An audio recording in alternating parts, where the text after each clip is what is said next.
He resorted to a series of criminal efforts to retain power. Chief among those criminal efforts was Mr. Trump's dissemination of demonstrably and often obviously false claims of election fraud in key states. What if a president didn't just lose an election, but knew he lost and still pushed a plan to stay in power anyway? In this exchange, Representative Scanlon presses Special Counsel Jack Smith on what happened behind closed doors in Pennsylvania, revealing how false claims, rejected lawsuits, and internal warnings still didn't stop a coordinated effort to pressure officials, submit fake electors, and fuel the events that led to January 6th. This isn't about rumors or politics. It's about evidence, witnesses, and what Trump was told when it mattered most. Thank you, Mr. Smith, for being here today. I believe it's important for the American people to finally hear from you directly about your investigations that you and your office conducted with integrity, following the facts and the law without fear or favor, as is department policy. And as people do hear from you, I think they're going to better understand why the White House and congressional Republicans are trying to rewrite history and seeking to discredit you in your investigation so that they can help the president avoid accountability for his crimes against the American people.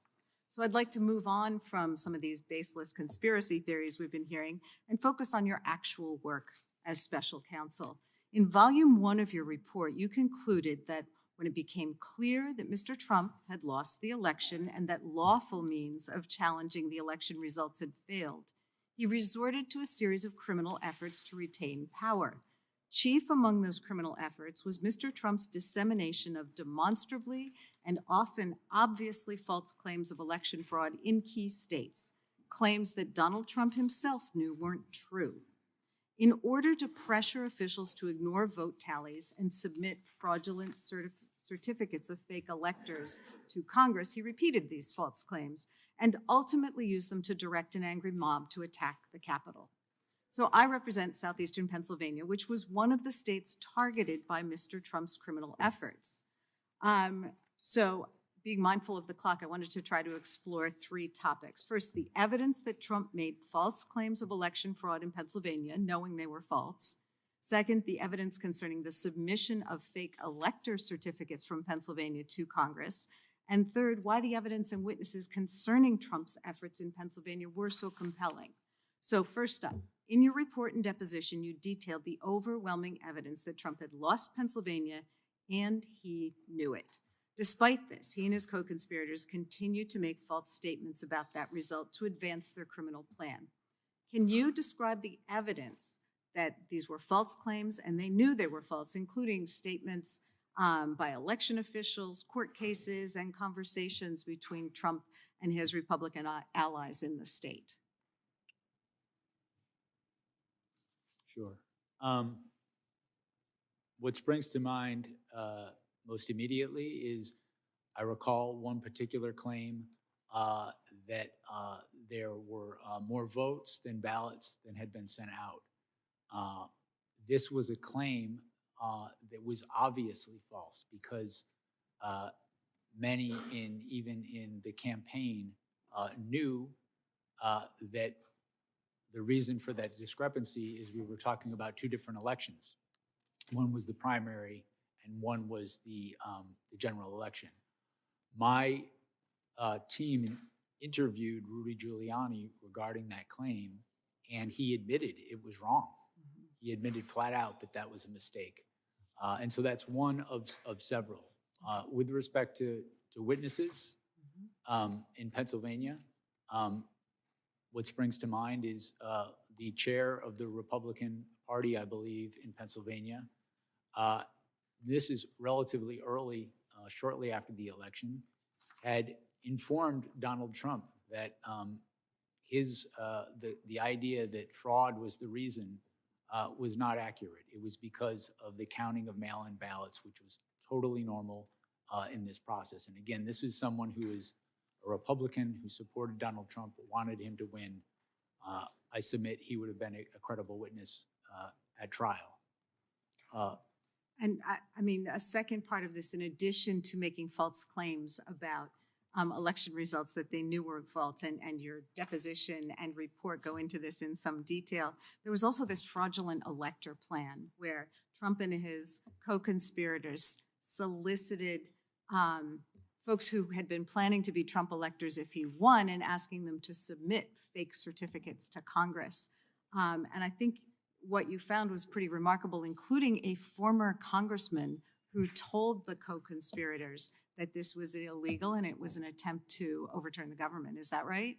That's correct. That particular elector, who was signed up to be a legitimate elector had Donald Trump in fact won the election, was a former U.S. attorney and former member of this Congress. I mean, the bottom line is that despite the facts and over objections from his allies, Trump still went to the ellipse on January 6th and lied about Pennsylvania's votes to direct his angry mob to attack the Capitol. So I just want to thank you for your work and your years of service to the country, and I would invite everyone to read. This exchange drives straight into one of the most serious allegations surrounding the 2020 election. Not confusion, not uncertainty, but deliberate action, after it was clear the results could not be overturned through lawful means. The testimony focuses on Pennsylvania as a key example, showing how the facts were communicated to Trump and his allies, how courts rejected fraud claims, and how even Republican officials explained why the vote totals made sense.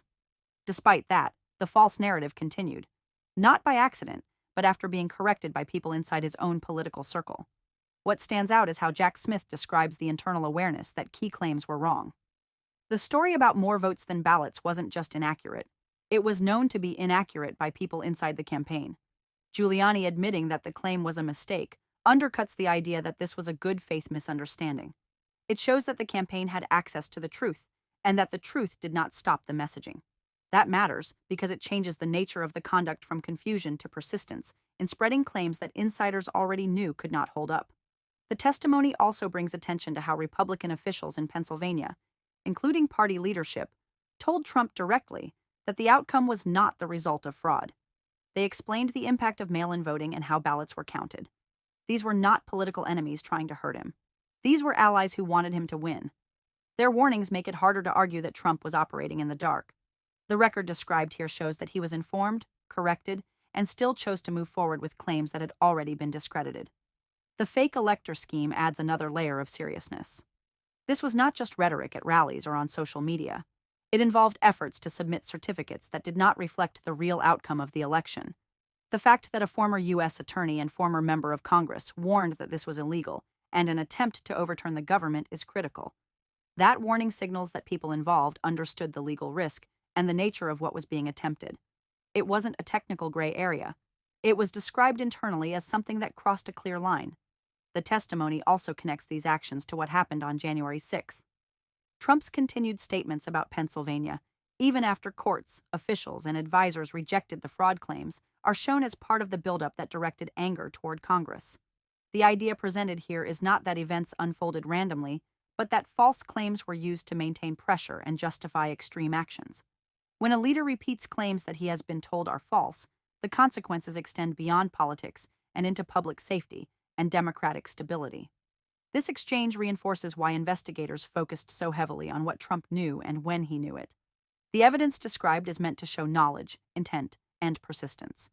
That combination is what turns political spin into potential criminal conduct. It is one thing to dispute an election.